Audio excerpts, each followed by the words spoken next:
People have died over somebody's political beliefs.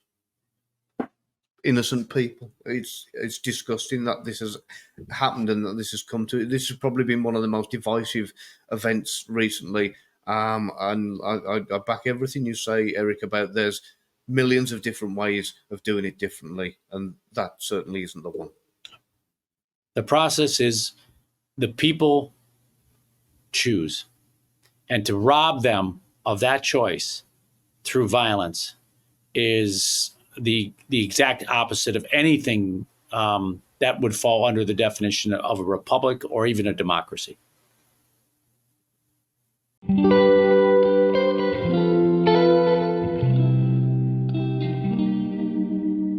I'm back, and today I want to cover what may be the most significant event in my channel's history.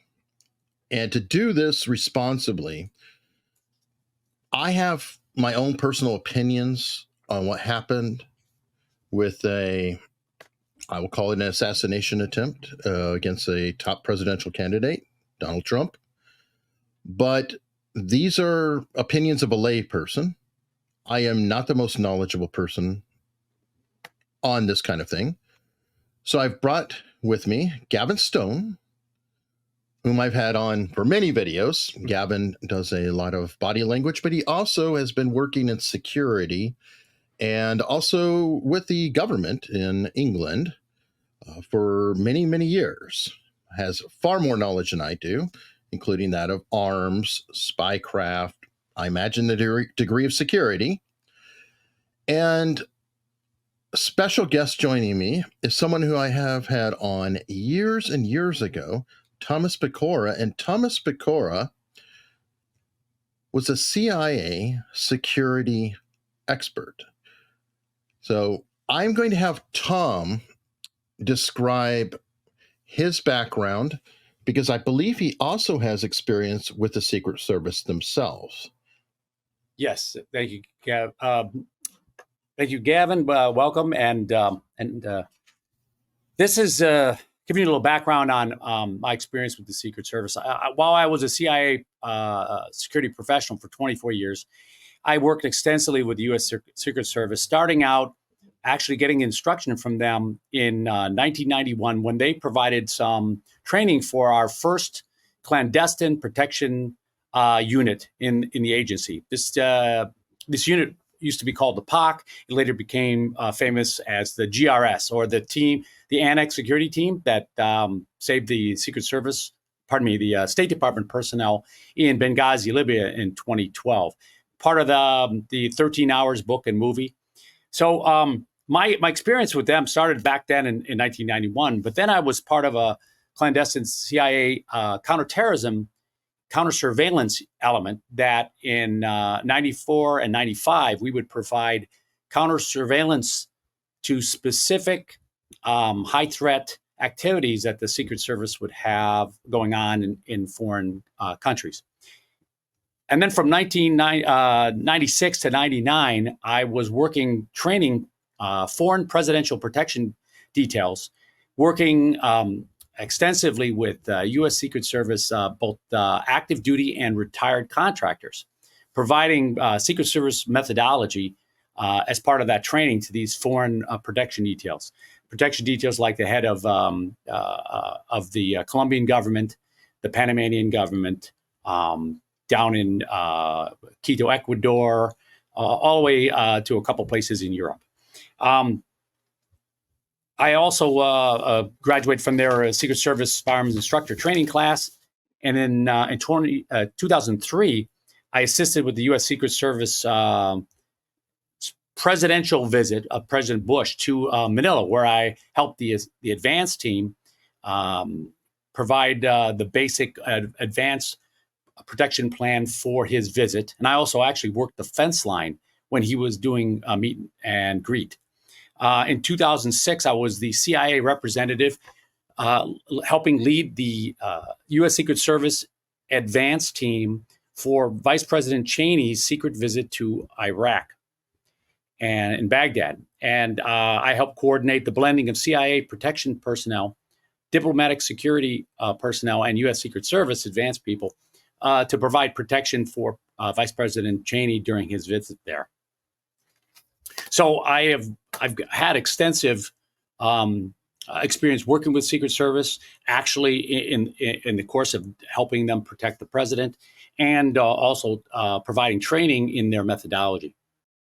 Wonderful. So you fully understand procedure, layouts, and with this extensive experience, I mean, different environments, even in different countries, I cannot think of a better person to have to look at this situation, to cover exactly what happened, and then look at, things like the maps and positions, and, and answer some overall questions. I have some definite questions. And again, I'm not knowledgeable. I will say I'm very skeptical of what happened. I think that there was a systemic breakdown, in my opinion. I could be completely wrong. We will go over this. But to address how I have to do this video, because we are on YouTube. YouTube is very touchy about any violence, but it's important that we discuss things that happened. So just to let everyone watching know how I am doing this is I am actually sharing video with Gavin and Tom. We are going to watch it together. And then we are going to describe what we see. But in the final video, you will not actually see the incident itself. You'll have to depend on our description of it. And I encourage you to go find copies of the videos yourself and compare it to what we are saying. I would run the videos, but if I did, the video would probably be taken down. So please understand, I have to work within the parameters of what is allowed on YouTube, because I want this video to have the widest possible audience that I can get. Not only because, yes, I'm a YouTuber. Yes, I would like a lot of people to watch it, but this is actually important. This is extremely important. And has nothing to do with politics, but we will go into some politics later, or I will.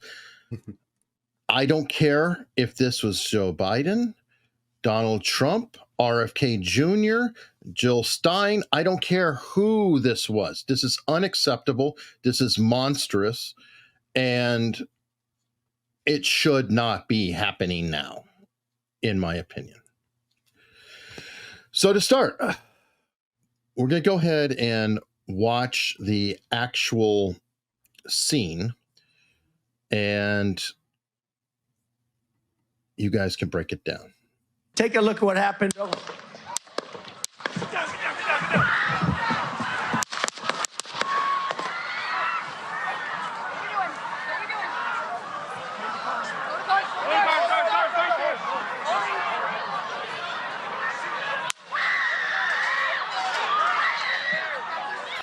Okay. I think we might even describe it in parts.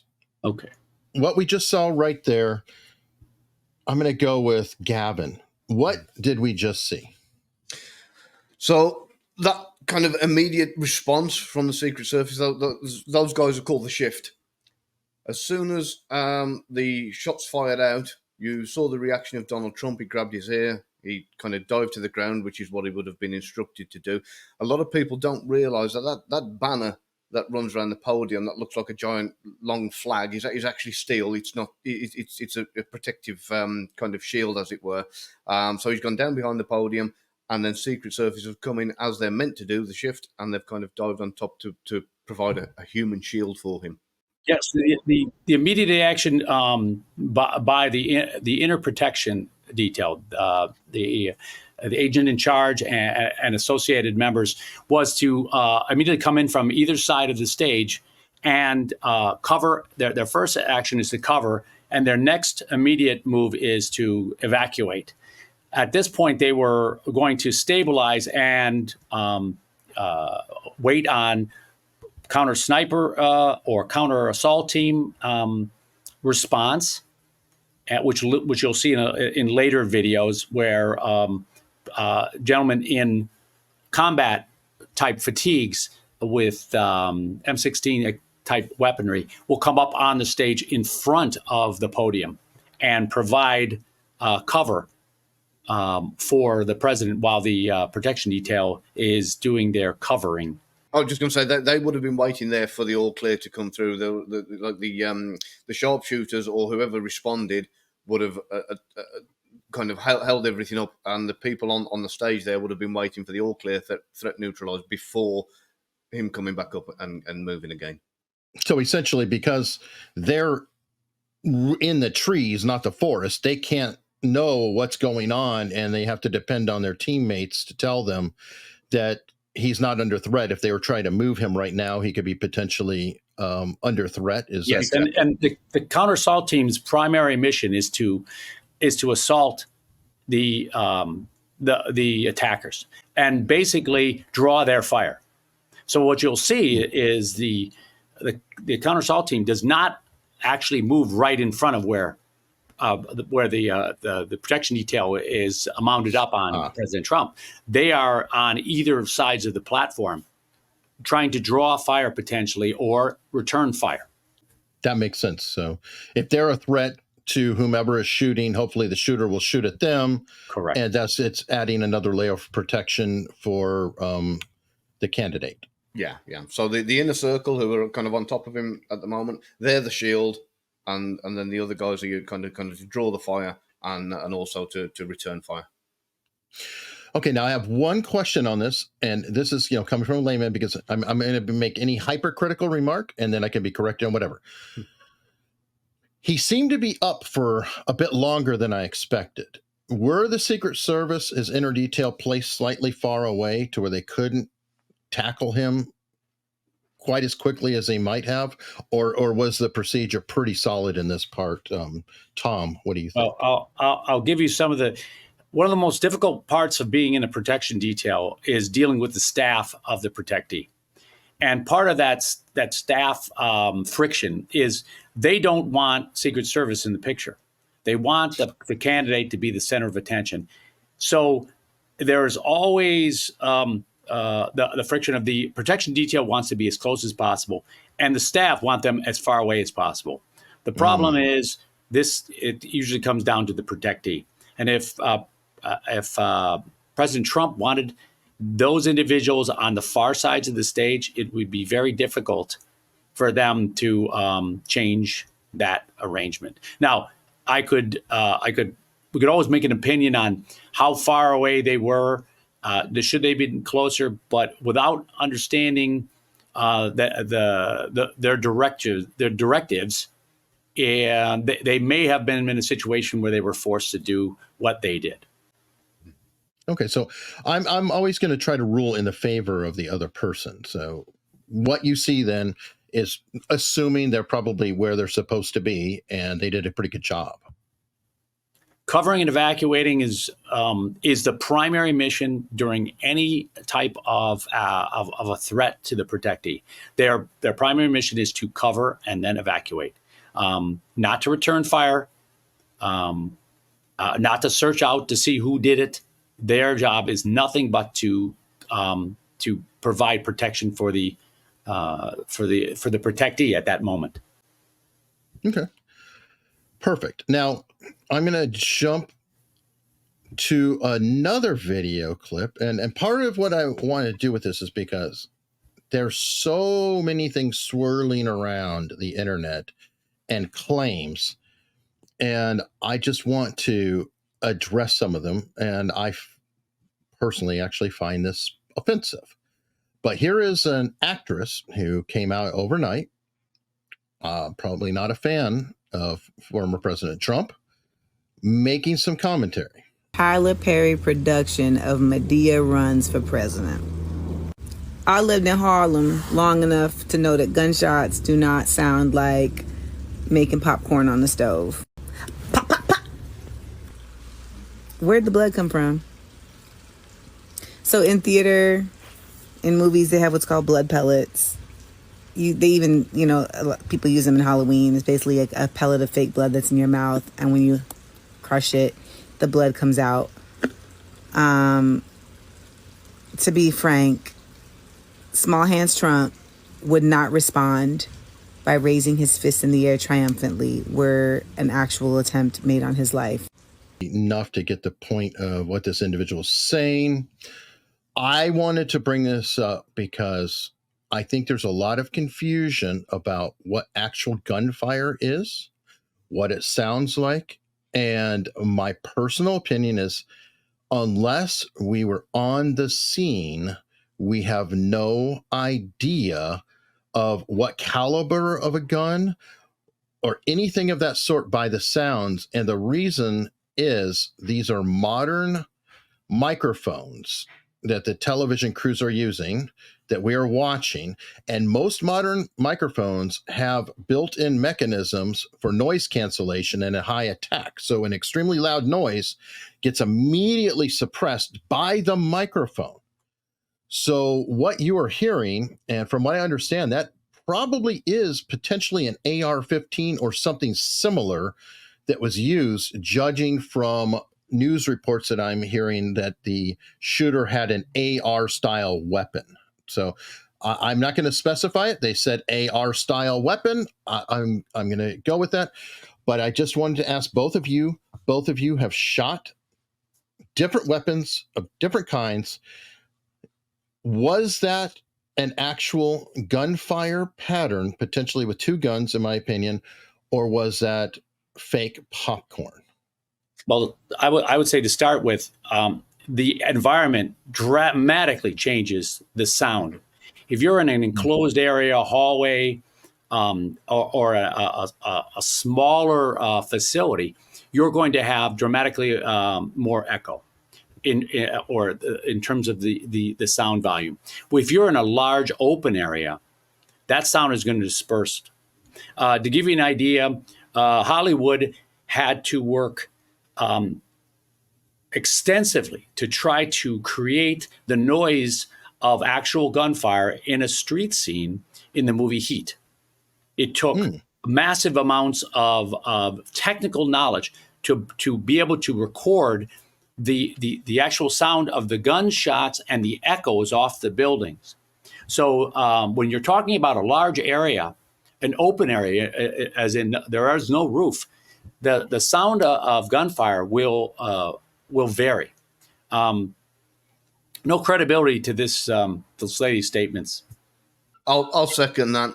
I've shot everything from handguns to 50 caliber sniper rifles and pretty much everything in between, fully automatic M16s in different environments. One of the last times I shot a 50 caliber rifle was in an indoor purpose-built facility, and the boom and the echo of that was unbelievable. It's like what Thomas says. You can be in a completely different area with it. You can take the same weapon, the same handgun, rifle, whatever you want, and you can be in an alley, and the echo and the sound will be completely different to that inside of a room, to that inside of a field. It'll vary so much. It's untrue. I actually laugh at some of the Hollywood movies where they walk into a room with a gun and they go bang, bang, bang. That was cool. And if anybody's ever shot even just a 2-2 handgun inside a small room, your ears are ringing and you can't. It's like being underwater for a few minutes afterwards, sometimes a day. So yeah, there's zero credibility to what she's saying. The variables are way too many. And like you say, with modern technology and modern microphones, she can't say that. She got no authority to be in a position to be able to say that.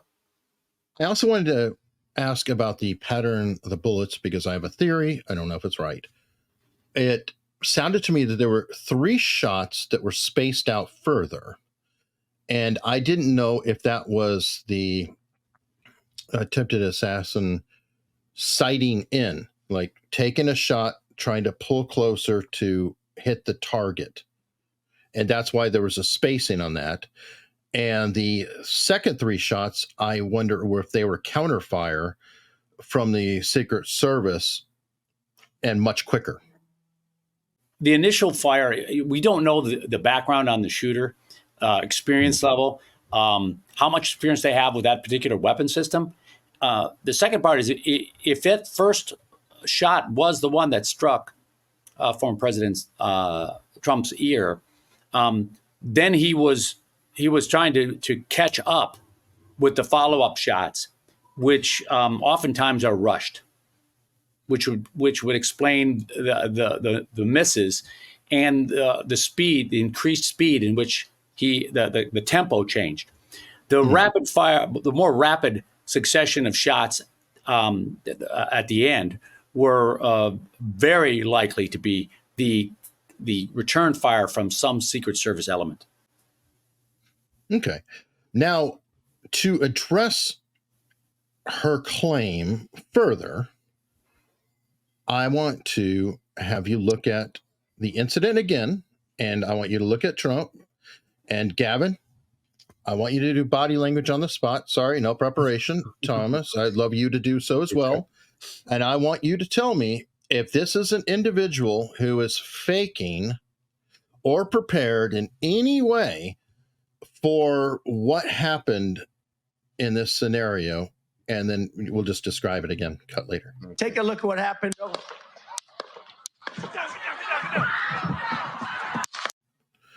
It's not that long.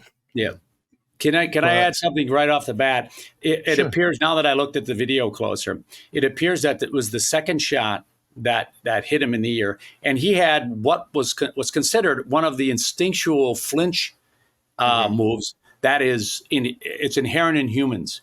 The three basic types of flinches, and one of them is the something's in my ear. Mm-hmm. That is a very instinctual response. In responding to you about something being staged, if you have the peace of mind and the calm to continue to talk when you know that bullets are going to be coming your way, you're a braver man than I've ever encountered. It's so. I mean, from that sketch there, yeah. I mean, Thomas, you hit the nail on the head. That whole kind of shoulders up, that kind of shrugging motion, and that flinch where you put your hand to your ear. I'm sure everybody in the world has seen it when you've had a wasp, a fly, or a bee that's come too near to your ear, and you've flinched automatically. Everything about that showed that there was no preparation involved in this. There wasn't a pause. There wasn't like, here it comes. It was an instinctual movement, and it was a dive to the floor. Okay, and I know it's probably annoying that I'm spending this time on this, but I think it's important because that kind of message is despicable. This is a real assassination attempt by any standard that I can see, and you have to go pretty deep into some conspiracy land, in my opinion, to try to pretend it's not. Now, I'm not saying that there could have been weird stuff going on. Obviously, anytime you have an attempt like this, there's some dark things happening. The shooter had very bad intentions. I don't know his insane background, but it's not an attempt. At this point, we have a murdered individual. We have other people that were wounded besides former President Trump. So this was an assassination. This was a murder. Agree. Yeah. Agree. I'm going to change gears a little bit because this is an interesting thing. This is a commercial that has come out. My name is Brian DeLallo. I teach AP and Honors Economics in Pittsburgh, Pennsylvania. Financial well-being to me is knowing that I can be free to do the things that I love to do. I hope when I retire someday, they say, that guy made this place a special place to come to school and gave as much as he could to help the community.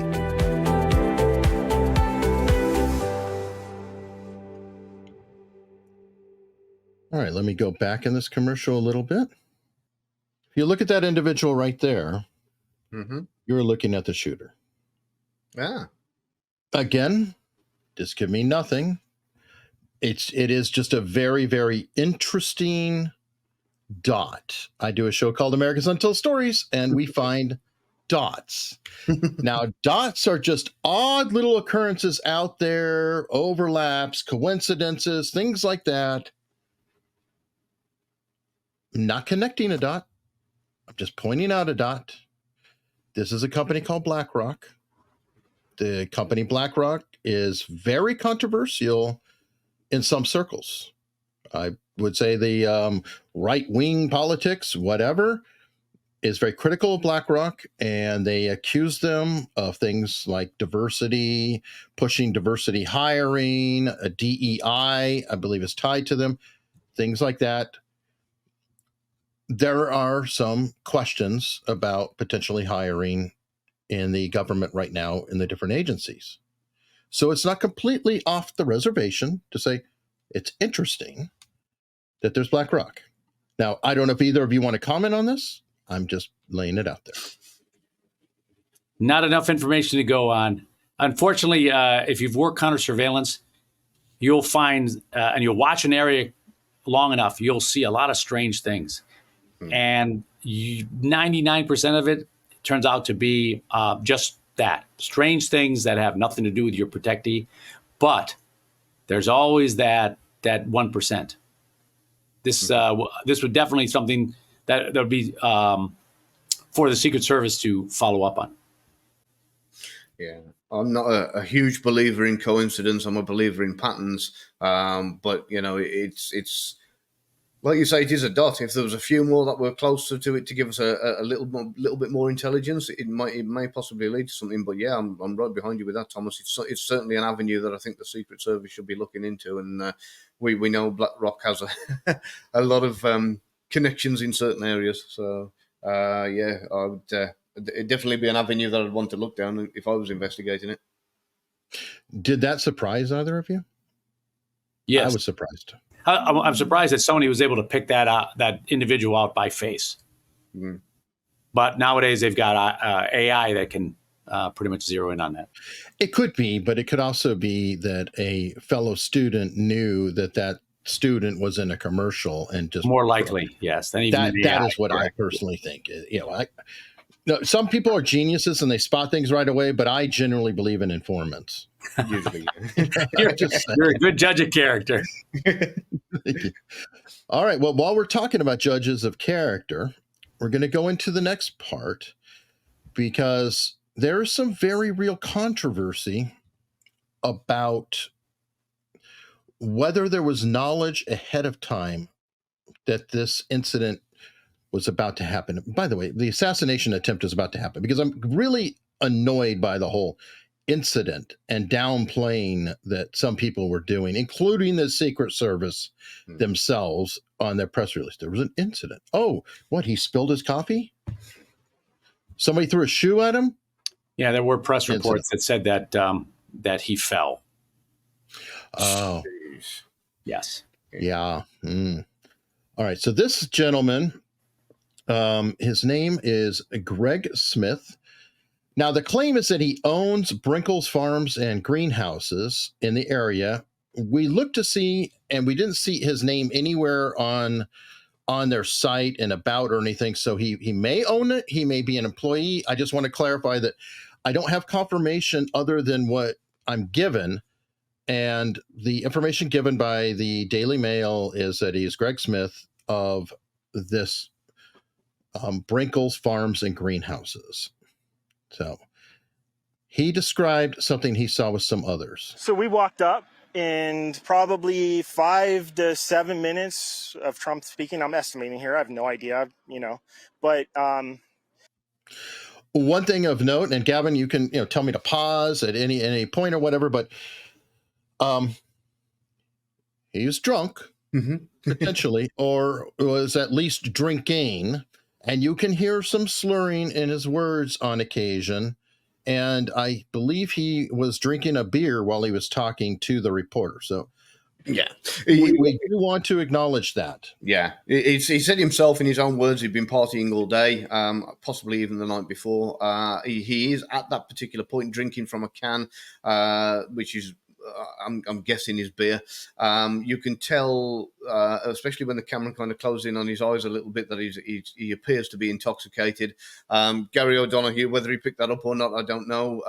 But so that would allow for a slight change or deviation in certain reactions. But so far, from what I've seen of the videos of him, everything seems to be on the lines of being congruent with what he's saying. Okay, so let's go in and hear what he's saying. we noticed a guy crawling, bear crawling up the roof of the building beside us, 50 feet away from us. So we're standing there, we're pointing at the guy crawling up the roof. And he had a gun, right? He had a rifle. A rifle. We could clearly see him with a rifle. Absolutely. We're pointing at him. The police are down there running around on the ground. We're like, hey, man, there's a guy on the roof with a rifle. And the police were like, huh, what? Like they didn't know what was going on. Okay, so describe what he's just saying right here, Gavin, to you and Tom. I know you do a lot of body language. I just want to make sure, and I want to put it all out there. He seemed perfectly credible to me. What do I know? You probably know as much as the rest of us, to be fair, Eric. Yeah, the one thing that we're not getting here is the time frame. They spotted he says that they spotted somebody crawling up the roof. That means he's not moving at a fast pace. What's the gap between their visual and when they notified the police? And then how long did it take for the police to react? Now, on the outer perimeter, we have, no offense to the law enforcement, but usually the least experienced people in law enforcement will be delegated to the outer ring. The more experienced people and the people that are covering the more sensitive areas are going to be closer to the protectee.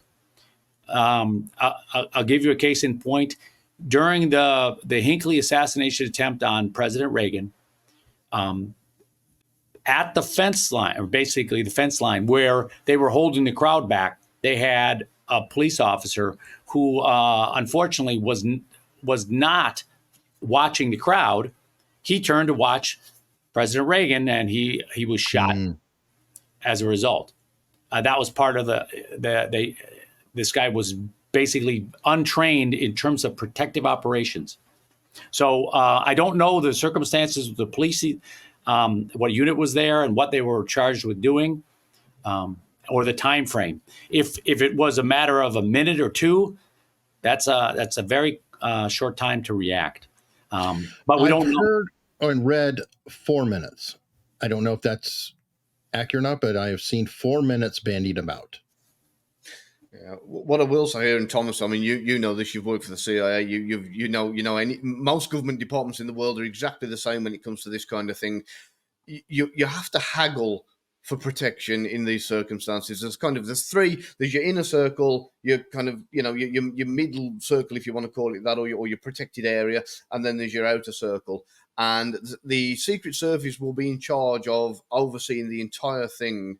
And everybody will have each have their like different departments that they'll have to run. And basically what will happen is, and I should imagine you've done something like this, Thomas, you turn around and you say, right, for this, I'm going to need 70 men. And then after they've finished laughing, they'll say, no, 3.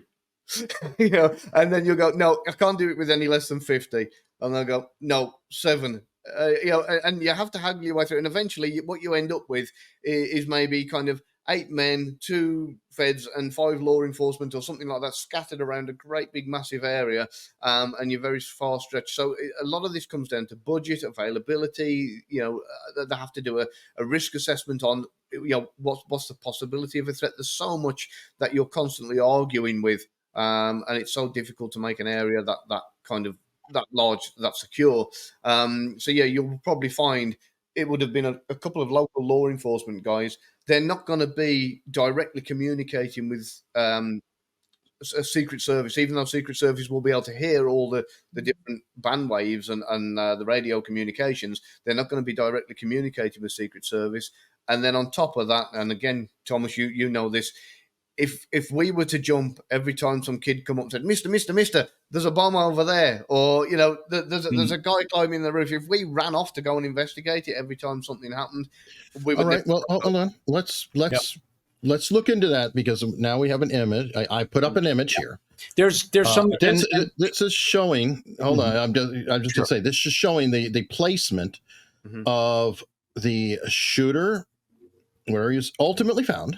The stage, and a position of law enforcement snipers. So this is where I'm starting to question our witness, because I don't see 20 buildings here.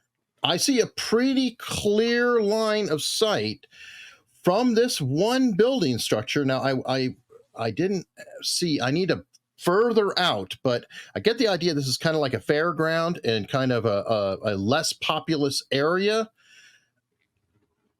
Why was nobody on that roof to make sure that nobody else is on that roof? I guess would be my very big question. So I'm going to jump to Tom for that. Yeah. I want to go back to what Gavin said, because he hit a very important point. There is reporting right now that the U.S. Secret Service and President Trump's organization had asked Secret Service for more manpower, more personnel, as things have heated up, and that this request was denied. Now, this brings me back to a situation in Somalia in 1993, when the U.S. military asked for some armor and were denied, and people were killed, and Secretary of Defense Aspen was fired. This also reminds me of a situation with Hillary Clinton, where a standing ambassador asked for additional security forces, was denied, and ended up perishing. So one of the things that we're going to have to look at here is, was there a demand or a request for additional manpower? Did that have an effect on the coverage at this location? And how are they going to deal with who's responsible for that? And you know what? Bringing to history substantiate it, the Trump campaign or somebody is making that claim that they requested more. There is likely to be some veracity to this, because another individual, RFK Jr., has been complaining for months that he has gotten zero Secret Service coverage. None. Yes. And keep in mind, this is RFK Jr., who lost both his father and his uncle through an assassination attempt. So there is a previous pattern that I feel could substantiate the claims from the Trump camp, for those who are very, skeptical. Yes. Yeah, it's definitely going to be a bit of a shake-up over this, and there's going to be a lot of finger pointing. Okay, so to get on the basic point of, hey, my cat was actually underneath trying to get up on me. Back to the point I was asking, though, Thomas. Should there have been personnel on that roof? One of the things I'm going to be careful about, as somebody who worked in the clandestine area, sources and methods. I'm not going to go into too much detail on where the Secret Service was required to place people because of that, but there is. I'm going to back up and be very generic. Anybody who's doing an advance for protectee is going to look at potential vantage points that are within rifle range, that are within the optical range, and those are places that are going to be put on a high alert. In other words, we're going to be having people who should be focusing on those areas as potential threat areas if we don't have somebody posted there. That's about as far as I'm going to go. That's something that's going to be heavily discussed and investigated.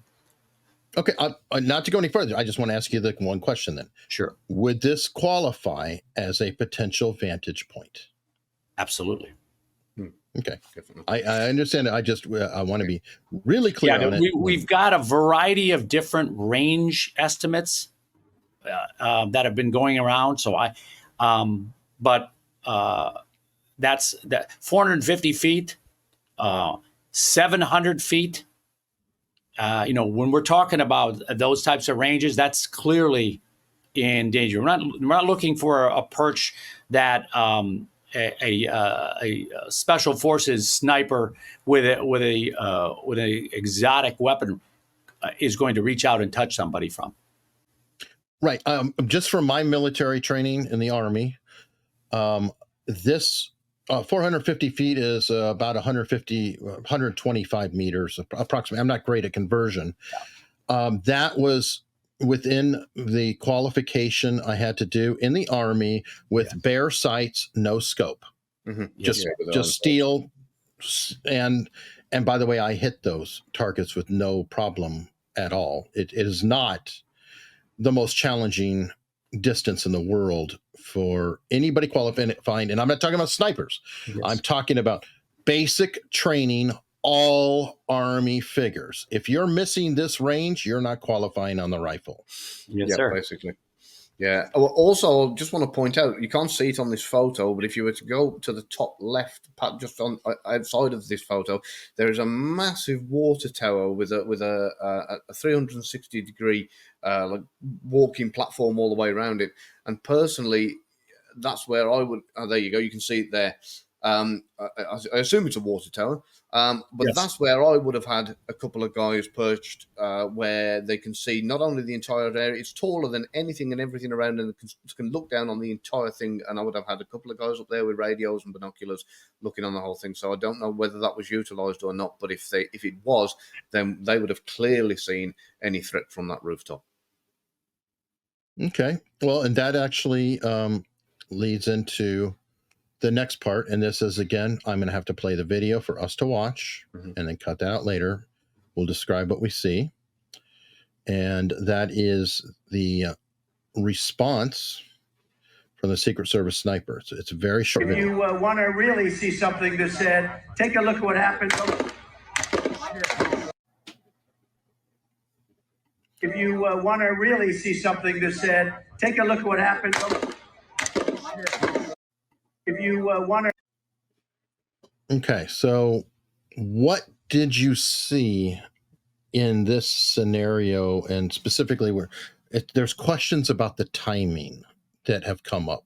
That was there a delay, and was the Secret Service sniper already sighted in on that location?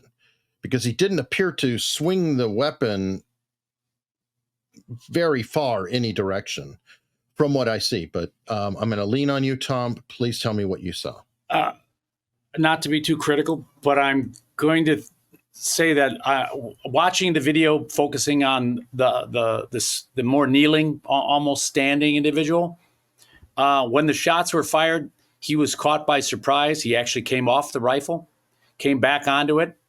I don't think from this vantage in this video that he was capable of actually taking a shot from there. Looking at the other more prone, he's almost prone. He also reacted, actually almost came off the rifle. In other words, when you're locked into your sights, if you come off, you're no longer on your sights. And you have to reestablish your cheek weld and your optical line on your sights before you can re-engage. It appears to me, and I could be wrong because this is a kind of a grainy video, but it appears that neither of those individuals returned fire. I mean, yeah, what I'm looking at there, and this is pure speculation because I cannot see down his scope. But what I'm looking at when I see that video is he's clearly focused in on something, and that could have been something that was another 600, 800 meters in the distance. And when he's heard these shots fired, it could have been up slightly to the left, which have been a lot closer. His scope is geared up and not adjusted and in focus on something so close. So he's kind of, he's heard the shots. He definitely wasn't, in my opinion, looking in the direction of where the shots came from. He's heard the shots. He's stepped back, like what Thomas said, come off his rifle to say, where the hell did that come from? Maybe even possibly started to adjust the entire thing to put it in the right direction, then gone back down. And by the time he started adjusting the scope to bring it a lot closer and get the crosshairs in sight of the potential threat, that's what's taken so long. And that's probably why there was no return fire immediately. So you've got to remember that these guys are focusing not just on the immediate area, but like miles in many directions at once, or at least a good kind of 60-degree catchment area in the way that they're facing. They're not just looking at the horizon; they're looking at everything backward and forward and up and down. So I reckon it's possible he was looking at something in the far distance there. The shots have come from here, and then that's why he's come off to say where did that come from, and then recomposed himself. I mean, that's again purely speculation. What do you think, Thomas? Yeah, well, when you're looking through magnification, your field of view is dramatically shortened or reduced. It's like cropped. So you're not going to see much. The higher the magnification, the smaller the view. So if he was looking at, for example, the far right parking lot, the north, the parking lot directly adjacent to where the shooter was found, he would have no view of the top of that building on his scope. So is it possible, going back to my comparison to qualifying in the Army, that somebody without a scope may have been able to react more quickly? And this is purely speculation. There is some reporting that says one of the counter assault team members actually took the shots that took out the attacker. Okay, there was some reporting on that. In fact, they have posted pictures of one of the CAT team members, and I use that term. That's the counter assault team. That is the paramilitary element within the Secret Service that trains like SEAL Team 6 and Delta Force, etc. They're highly trained in a variety of different close quarter battle, sniping. They have a counter sniper element. All of that. Now the sniper element, the counter sniper element that was on the rooftop. They may be members of the CAT, or they may be the separate unit that is only doing counter sniper. But that individual that the press has been putting out was definitely a counter assault team member based on the equipment that he was carrying. And it would make sense in the sense that without a scope, he would be able to quickly ascertain where the shots were coming fire, and then if the angle was correct, return fire, because we don't know the slope of this rooftop. If the individual was firing from the precipice, there would be a very, very little target area. But if it was a lower end, in order to shoot at President Trump, they would have to have the visibility. So technically, somebody down by President Trump would have the visibility going back. yes, Potentially. yes, And if they were fast enough, then yes, he could have, looking at the pictures afterwards, it appears it could have been a headshot. I can't quite tell. There's just pictures and they show blood. I don't know, Well, it's most likely if he's angled that way, in terms of face on to the target and body angle directly to the target, any rounds coming in would come to the front part of his body, down the torso. Yeah. There is a slight apex on that roof, and from what I can gather, he was just on the back side of the apex, just slightly peeking up and over. So, I mean, in answer to your question, Eric, when you were on about the iron sights, yes, obviously you can have a quicker reaction time with iron sights than what you can with a scope. But even iron sights, you'll know you have to adjust the rear sight depending on the distance the target is away. But yeah, you've got to. Basically, I don't know, Gavin. I never adjusted when I was qualifying in the Army, and that was everything from 50 meters to 500. And that was with an M16. Yeah. Oh, okay. You can you can judge the distance and then adjust your sights accordingly. If you're experienced, and these guys have a lot of time on the range. Mm-hmm. Yeah, that's true. So, and that's only 450 feet. Yeah, there is that as well. So, which and again. I mean, movies kind of show sniper scopes as being this kind of perfectly still crosshair, and it's nothing like that at all. It's shaky and wobbly, and it's difficult to keep. Well, there was also 3 rapid, so it could have been pop, pop, pop, just going right up to adjust, and maybe only one of them hit. Possibly, They only need one. And, they're going to do suppression fire or whatever it is. I don't know the right term. So when I throw out the wrong ones, what try I'm not to laugh. confused about, and again, I am not. I was never trained as a sniper. But I'm familiar with some of their methodology, and one part of their methodology is they usually have a teammate who is the observer, who is using Like a wide-angle spotter, binocular, a spotter, Right, spotter. correct. And the spotter is the one that prevents, is looking at the wider range and helping the sharpshooter adjust if there is another target that comes into range, or if there's a threat. For example, in a military sense, if the spotter recognizes that there are troops moving into the sniper position to try to flush out the snipers, they'll direct the spotter will direct the sniper in.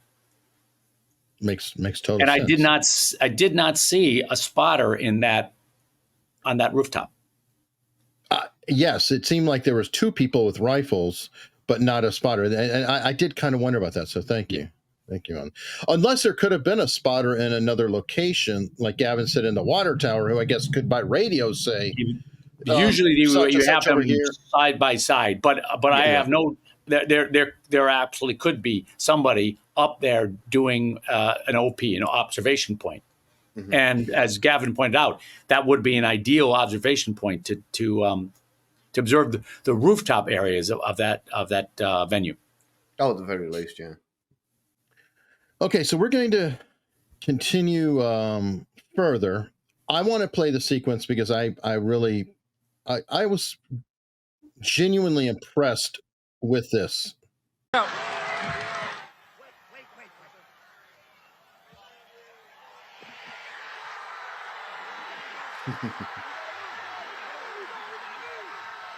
And the reason why I was impressed with that, and you guys may have a different opinion, I don't know, but I think it was not only bold and not only defiant, but when he did that, he changed and reframed the circumstance from something where everyone or many people could be completely afraid to, in a weird way, calming them by saying, fight. And now they're chanting.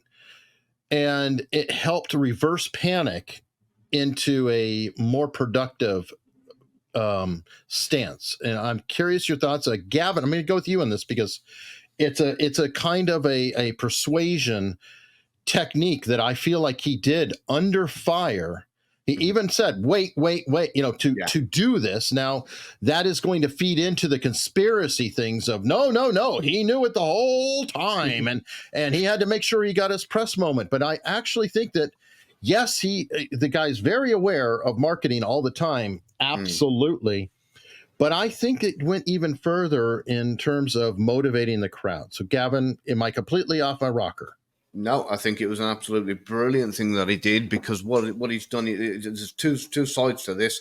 Number one, he would have at this point been adrenaline fueled, not aware of the amount of damage that has had because, we've all had injuries. And it doesn't sometimes hurt till you look at it. We've all been there, you go, something's dripping, and then all of a sudden you see blood everywhere, and you go, and you realise what you've done, and then it starts hurting 10 times worse. He wouldn't have known at this point, with all the adrenaline, with all being in the moment, how much damage has been done or how bad things are. He knows he's got his security team around him. But he also knows he's going to be vulnerable if he puts himself outside of that security team. There's a lot of concerned crowd that are there, worried. They're worried for him. They're worried for themselves. They're worried for absolutely everything that's going on. And he's took the moment to say, "Stop! Unite, fight here. Come on, we're gonna kind of make a stand." And the kind of energy in the crowd has changed instantly. It's gone from a worried crowd to a kind of crowd that are like, yeah, and they feel united. What a brilliant job. And whether you like him or whether you don't, whether you agree with what he does or whether you don't, that was a fantastic thing to do, in my opinion. He did a good job. Any thoughts, Tom? Yes. A bit of a horror story for the protection detail. Let me explain. Cover and evacuate doesn't mean cover, stand up, allow your protectee to make a statement and then go off. But you can clearly see now, first off, former President Trump is not a small individual. Okay. And you can see he's bracing and telling his detail no. And you can hear him. So he's basically stopped them from doing the evacuation until he got a chance to address the crowd. I understand maybe the emotion that he was going through with the adrenaline of the moment, but from the view of a protection person, this would have been a tough moment, because if there was a potential second shooter, this would have given them a possible opportunity. I want to address something else that's come out of the audio on this. There was a point where President Trump mentioned that, where are my shoes? Okay. If you can't see the melee that happened when 4, 5, 6 Secret Service agents have swarmed him, and they have him on the ground, and they've moved him. During that situation, you would be amazed at how much things get moved around and elements that happen. For example, when Ronald Reagan was covered and evacuated into the limo, Jerry Parr, the agent in charge, threw him in and jumped on top of him, and he ended up basically crunching President Reagan's ribs. This also happened to be in the same area where President Reagan was actually shot. Ooh. So there was confusion on President Reagan's part on whether he had been hit or he had just been damaged by being squished in the car. All right. So the circumstances are, I didn't get a chance to see any video of former President Trump moving away with or without his shoes, but it could very likely have been that his shoes got knocked off in the melee. Mm-hmm. And that is one of those things that under adrenaline, you don't have your shoes when you're trying to walk. So he may have been reacting to that. That just from a protection detail standpoint, that was a tough situation for the detail. All right. Well, and that goes into my next video I wanted to cover. And it was released by Cheryl Atkinson, or clipped by Cheryl Atkinson, who's a top-notch journalist, formerly at CBS, now independent, has had her own run-ins with the government, if you will. So, she claims that her house was tapped when it should not have been, things like that. But she released this clip of the Secret Service getting Donald Trump into the car, and his size very much comes into issue here. And part of where I'm going to start off with where I'm critical, and then that takes the heat off of you guys a little bit because I'm the big jerk. But if we look here, let's watch.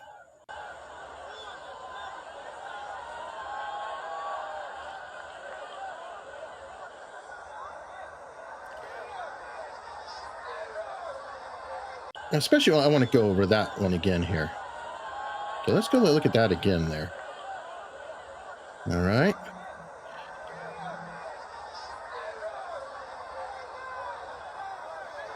Okay. Now, where I'm going to be critical on this, and by the way, this has immediate people are going to say, oh, Erica's beating them up, diversity hire, women, blah, blah, blah, blah, blah. Okay. I don't want Kevin Hart on the Secret Service detail. I don't know if you're familiar with Kevin Hart. He's a very talented, diminutive comedian. He probably would not be appropriate to be close up to the body to protect a 6'3" guy who's going to have literally a whole lot of range of targetable area.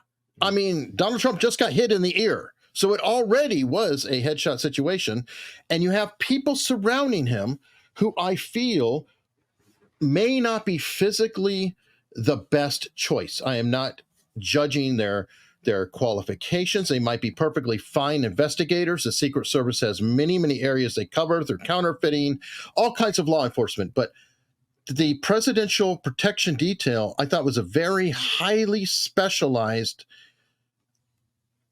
field. So I'm going to go to Tom, and hopefully I'm putting this in a manner, and I'm also being very critical of her gun handling. Yes. First off, if you look at, I'm going to use history to give you some background. You look at the Ronald Reagan assassination attempt by Hinckley. There were very few guns drawn. The majority of people were involved in the cover and evacuation. They basically threw President Reagan into the car. Jerry Parr dove in, and the other agents slammed the door, and the vehicle moved off.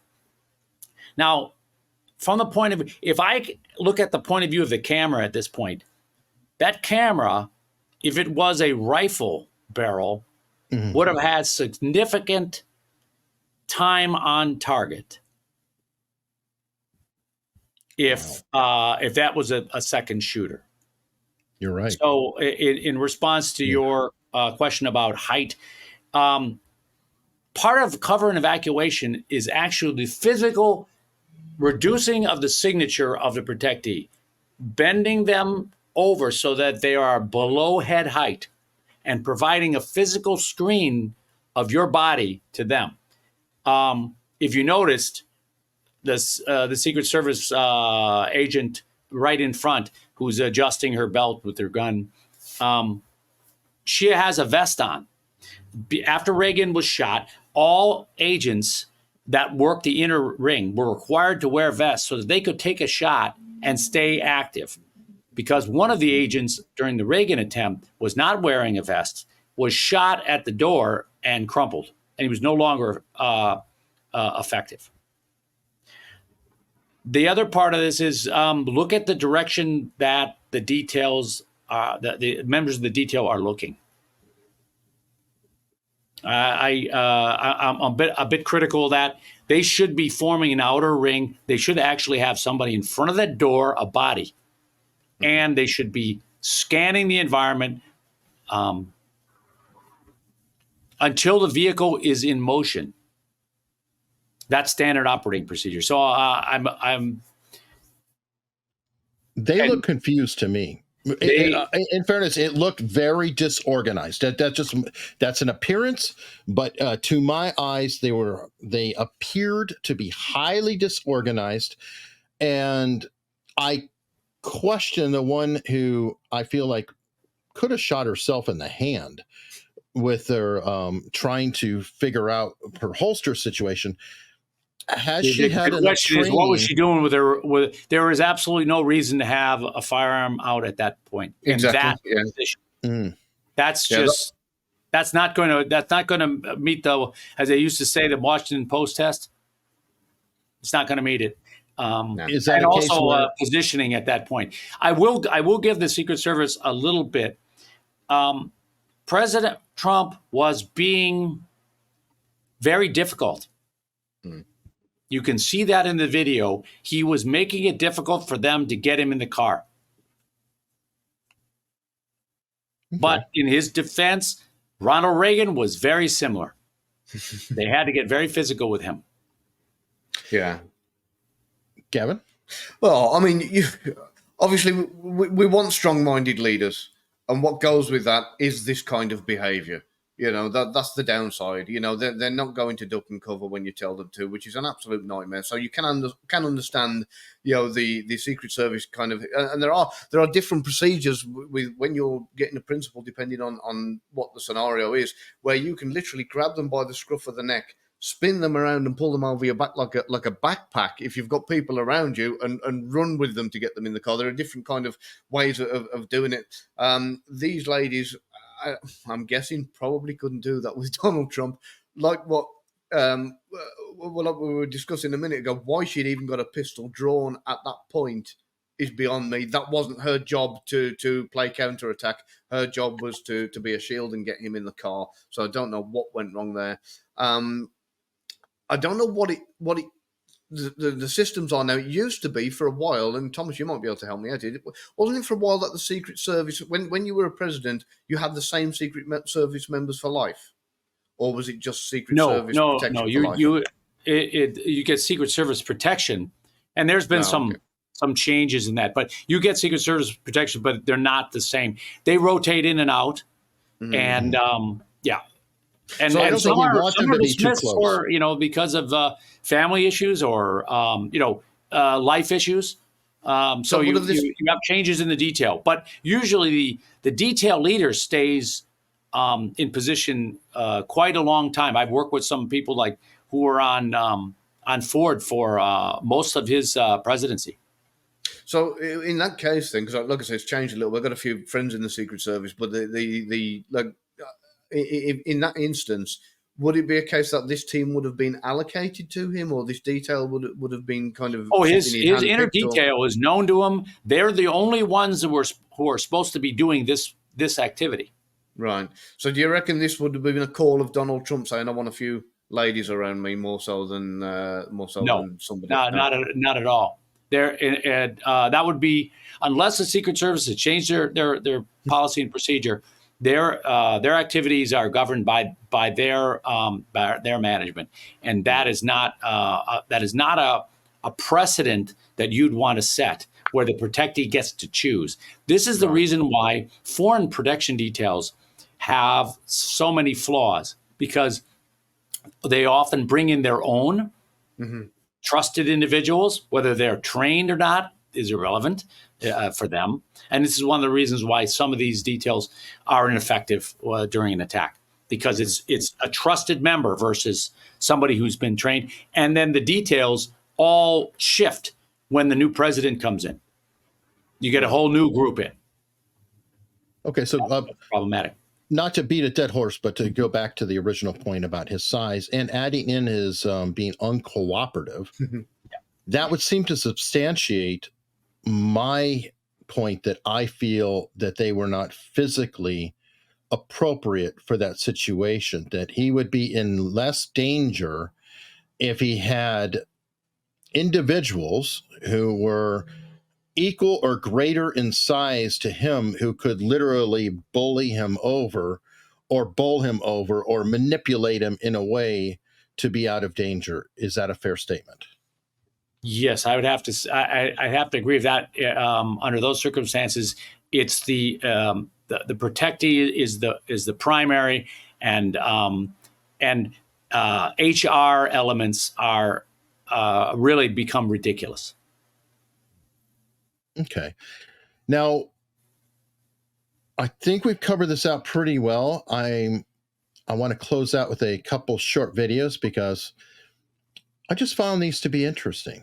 People are saying, wow, how could this have happened? Could this have happened? Could anyone have foreseen it?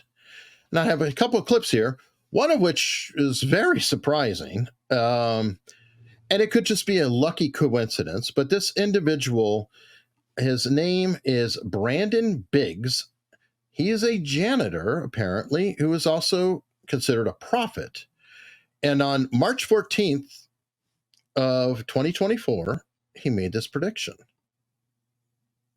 I saw Trump rising up, and then I saw an attempt on his life. This bullet flew by his ear, and it came so close to his head that it busted his eardrum. And I saw he fell to his knees during this time frame, and he started worshiping the Lord. He got radically born again during this time frame. I'm talking.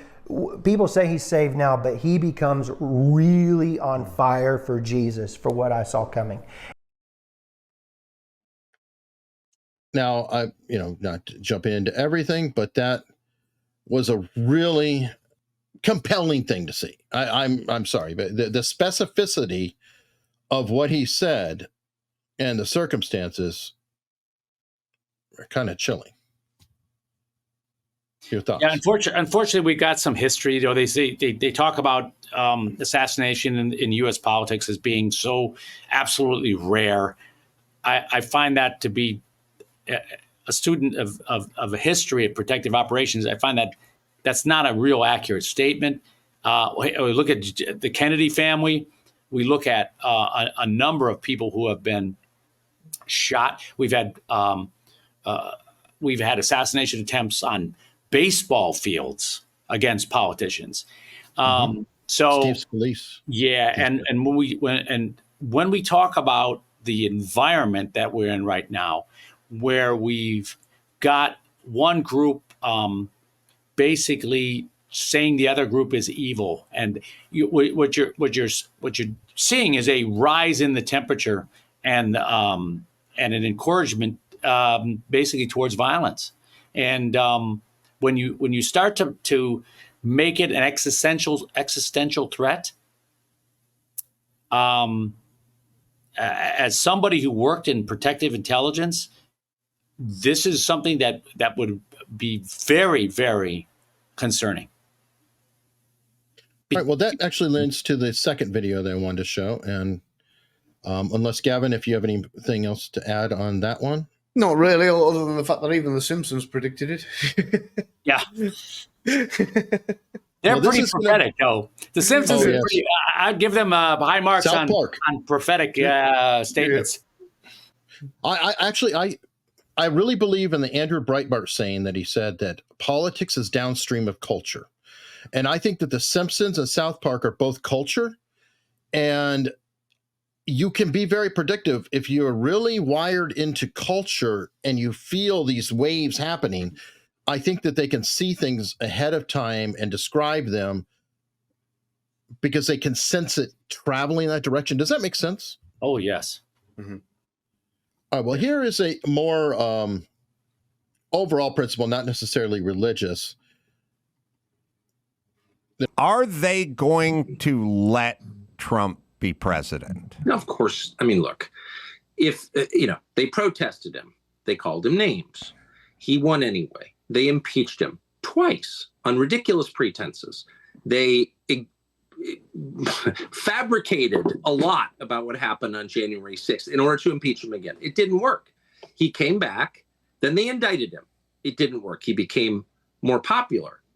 Then they indicted him 3 more times, and every single time his popularity rose. So if you begin with criticism, then you go to protest, then you go to impeachment, now you go to indictment, and none of them work, what's next?